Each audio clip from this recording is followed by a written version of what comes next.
Hello students, आज के session में हम क्लास 11th की हॉर्नबिल बुक की पोएम 2 द लेबर्नम टॉप के एमसीक्यूज डिस्कस करेंगे। I have compiled 20 important multiple choice questions from this poem.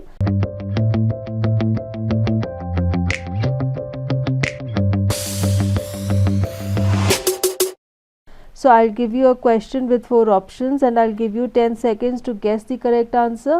आप सब अपने guesses live chat में लिख सकते हैं and you can see how well prepared you are in this chapter. Once the time is over, I'll discuss the correct answer with all of you. So let us begin with this quiz. And quiz शुरू करने से पहले I have a request that please follow English Academy on social media platforms like Facebook, Twitter and Instagram for interesting stuff related to English. And also please hit on the bell icon below this video so that you get notifications regarding the next uploads on the English Academy.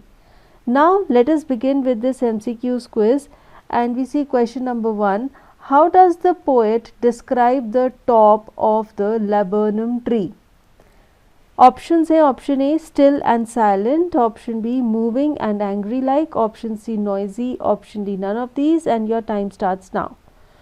तो इस poem में poet ने laburnum tree की top को में से किस words के साथ डिस्क्राइब किया है?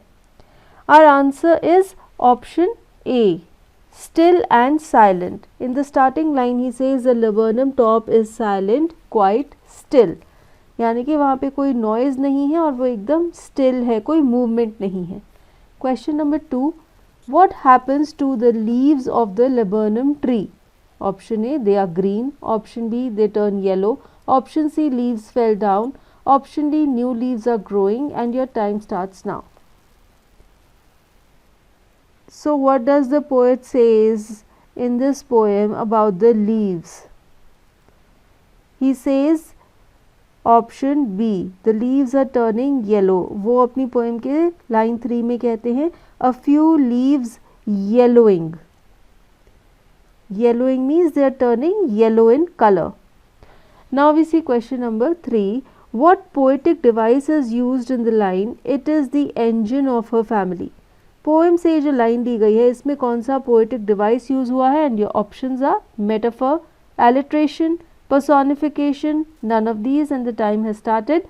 So hurry up, write your guesses in the live chat and you can see how well prepared you are in this poem. Time is almost up. And the answer to this is option A, metaphor. Metaphor is an indirect comparison between two things when you compare a certain quality of two things. Now here, engine is a metaphor. The poet is saying that the laburnum tree is the engine of the bird's family because they have their nest over there and they live over there. So the laburnum tree is providing them shelter and वो उसी में अपना nest बनाकर वहाँ पर रह रही हैं. तो ये जो laburnum tree है ये उनके लिए एक engine की तरह है.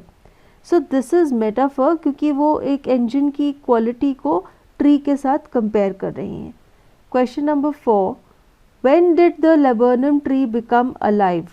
Option A, in the month of March. Option B, by the arrival of monsoon season. Option C, by the arrival of the goldfinch bird. Option D, none of these. The time starts now. इनमें से किस event पर laburnum tree alive हो जाता है, उसमें जान आ जाती है? The answer is option C. जब वो गोल्डफिंच बर्ड आके उस पेड़ पर बैठ जाती है तो एकदम से इस पेड़ में बहुत हलचल होने लग जाती है, बहुत नॉइजेस आने लग जाती हैं एंड ये अलाइव हो जाता है, जिंदा हो जाता है. Question number 5. Why did the goldfinch bird come towards the tree? अब ये जो goldfinch bird है ये लेबर्नम ट्री पर क्यों आती है? Option A, to feed her young ones. Option B, to make a nest. Option C, to find worms. Option D, none of these. Your time starts now. This is very easy. Most of you must be knowing the answer. ये जो bird है ये पेड़ पर क्यों आती है? The answer to question 5 is option A. वो अपने young ones को, अपने बच्चों को खाना खिलाने के लिए आती है. उसका नेस्ट ऑलरेडी इस ट्री के ऊपर है तो उस नेस्ट में उसके young ones रहते हैं, वो उन्हें फीड करने के लिए, उनको खाना खिलाने के लिए पेड़ पर आती है. Question number 6. Which of these words used in the poem is an instance of onomatopoeia? Now most of you must be knowing what is onomatopoeia. Onomatopoeia is a poetic device where you use sound words in poetry. Poetry में अगर कोई sound words use किए गए हों, ऐसे words जो कोई आवाज़ डिनोट करते हैं, इस डिवाइस को ओनोमाटोपोइया कहा जाता है। तो हमारी इस पोएम में कौन सा इंस्टेंस है ओनोमाटोपोइया का? Out of the given options, your options are chitterings, tremor, flirts out, twitching, and your time starts now. So you have to tell कि इन चार ऑप्शंस में से ओनोमाटोपोइया का इंस्टेंस कौन सा है? The answer to this is option A, chitterings. Chitterings is an instance of onomatopoeia. It is the sound made by the birds in the nest. Now tremor is कांपना, flirts out means उड़ के बाहर की तरफ जाना, and twitching is the jerking of the head. तो ये तीनों sound words नहीं है, chitterings is a sound word. Question number 7. What role does the tree play for the goldfinch bird? Option A, a shelter. Option B, source of food. Option C, gives color. Option D, none of these, and your time starts now. तो ये जो goldfinch bird है उसके लिए laburnum tree क्या role play करता है? इसका आंसर है option A, it is a shelter for the bird. इस ट्री में ही उसने अपना नेस्ट बनाया हुआ है, तो ये जो ट्री है ये उसे शेल्टर प्रोवाइड करता है। Question number 8, how did the bird enter the nest from the end of the branch? Option A, like a lizard. Option B, like a snake. Option C, both A and B. Option D, none of these, and your time starts now. तो ये जो bird है ये nest में किस तरह से enter करती है? पोइट क्या कहते हैं, वो किस तरह से अपने नेस्ट में घुसती है? आंसर है option A, like a lizard, like a sleek, as sleek as a lizard. तो बहुत ही स्लीक है, बहुत ही स्मूथ और ग्लॉसीली अपने नेस्ट में एंटर करती है। Question number 9, what time of the day does the poem talk of? Option A morning, option B afternoon, option C evening, option D night. Your time starts now. This is a very easy question for all of you. I hope all of you can answer it right. Poem में किस time की बात हो रही है, किस duration की बात हो रही है? इसका आंसर है ऑप्शन बी, आफ्टरनून। वो कहते हैं in the afternoon yellow September sunlight. Question number 10 देखते हैं। What happened after the bird fed her young ones? Your options are option A she slept, option B she flew away, option C she repaired the nest, option D she scolded the chicks. The time starts now. बच्चों को खाना खिलाने के बाद क्या होता है poem में? क्या बर्ड सो जाती है, उड़ के चली जाती है, नेस्ट को रिपेयर करती है, या अपने चिक्स को डांटती है? आंसर इज ऑप्शन बी, वो उड़कर वहाँ से चली जाती है, दोबारा से और खाना इकट्ठा करने के लिए एक बार फिर से चली जाती है। Question number 11, why was the goldfinch body barely visible? Option A because of a colour, option B because she was small, option C because of the height of the tree, option D because of the branches, and your time starts now. Goldfish bird की बॉडी visible नहीं थी, ऐसा क्यों था? Time is up and the answer to this is option A, because of her colour. Goldfinch की body का colour था येलो। लेबर्नम ट्री के जो फ्लावर्स हैं उनका भी कलर था येलो, तो वो उसमें मर्ज हो रही थी और इसीलिए वो विजिबल नहीं थी। Question number 12, where did the bird vanish after feeding her young ones? Option A, to the other branch, option B, to the top of the tree, option C, behind the yellow leaves, option D, into the sky, and your time starts now. तो अपने young ones को खाना खिलाने के बाद and में poet कहते हैं कि बर्ड कहाँ पर वैनिश हो गई थी? Answer is option D, into the sky. जैसे कि वो उड़ कर चली गई थी तो वो स्काई में, आसमान में वैनिश हो गई थी, गायब हो गई थी। Question number 13, what happened to the bird in the end of the poem? Option A it flew away, option B it stared at the tree, option C it went to another tree, option D none of these, and the time has started. तो same ही question को मैंने अलग अलग veg में frame करके आपसे पूछा है। अब यहाँ पर पूछा जा रहा है कि पोएम के एंड में बर्ड के साथ क्या होता है। तो आपको पता होना चाहिए कि पोएम के एंड में क्या हुआ था, क्या सेंटेंसेस हैं पोएम के एंड में? इसका आंसर है option A, the bird flew away, वो उड़कर वहाँ से चली गई। Question number 14, how was the tree in the end when the bird flew away? End में ट्री की हालत कैसी थी? Option A, it was alive with activity, option B, it was noisy, option C, it was death like again, option D, none of the above and your time has started. तो एक बार फिर से जब bird उड़कर पेड़ से वापस चली जाती है तो पेड़ की हालत कैसी होती है? इसका आंसर है option C, it was death like again. Death like means it was silent and still. तो पेड़ एक बार फिर से बिल्कुल शांत था, वहाँ पे कोई एक्टिविटी नहीं थी, it was death like. Question number 15, what instance of alliteration has been used in the poem out of the following options? तो आपके पास 4 ऑप्शंस हैं, उनमें से आपको बताना है कि कौन से इंस्टेंस है alliteration का out in this poem. Your options are engine of a family, her barred face, sleek as a lizard, September sunlight and your time has started. तो इनमें से कौन सा alliteration का इंस्टेंस है? So you should know alliteration क्या होता है, then only you can answer this question. The answer to this is option D, September sunlight. अब देखिए alliteration क्या होता है?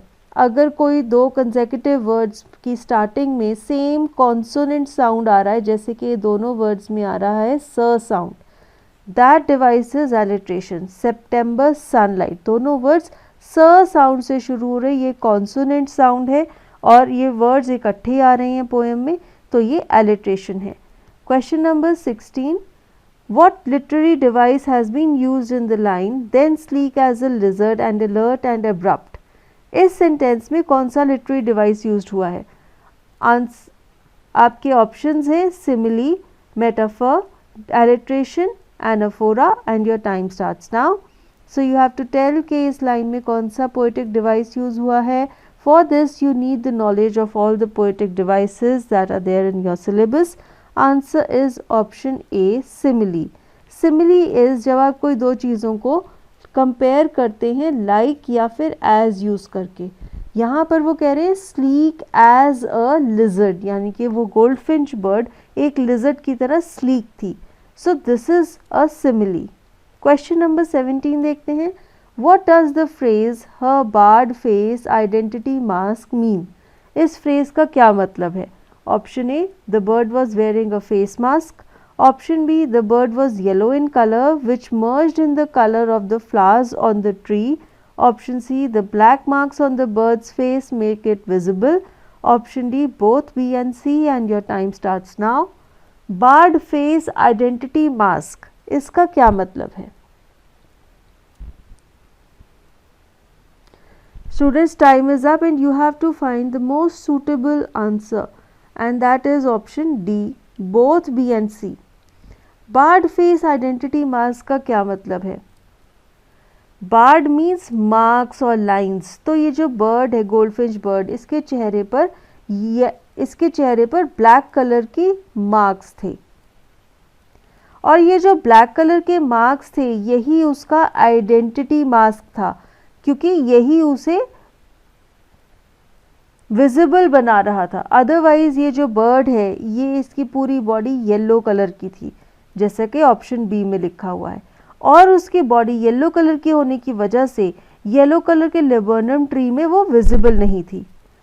लेकिन जो उसके फेस पर ब्लैक कलर के निशान थे वो ही उस बर्ड को विजिबल बना रहे थे और वो उसका आइडेंटिटी मास्क थे।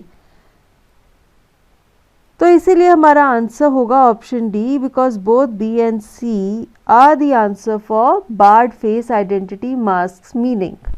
Question number 18, what is the dominant colour used in the poem? Option A red, option B blue, option C yellow, option D green and the time starts now. This is also very easy question for all of you. You all know कौन से colour की बात हो रही है पूरी poem में, very prominent colour.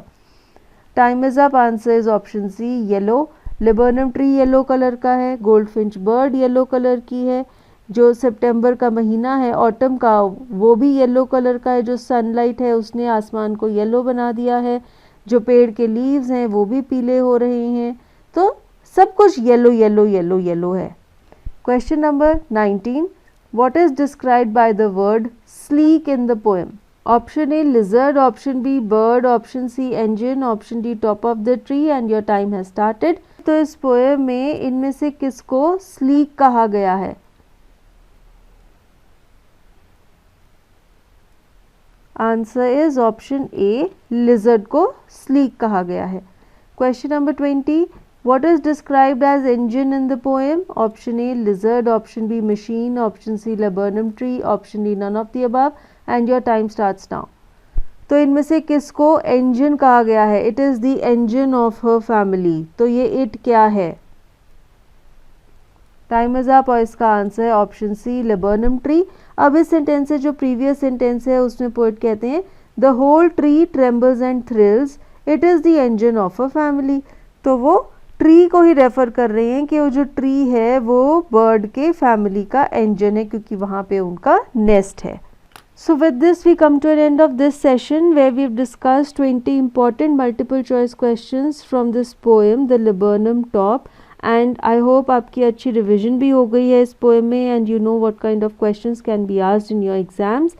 Thank you students for watching this video, and if you liked it please hit the like button and share this video with your friends, and also hit on the bell icon so that you get notifications regarding the next uploads on the English Academy. And also please follow English Academy on social media platforms for interesting stuff related to English. And with this is Ruchika signing off. Till we meet next, take care and goodbye.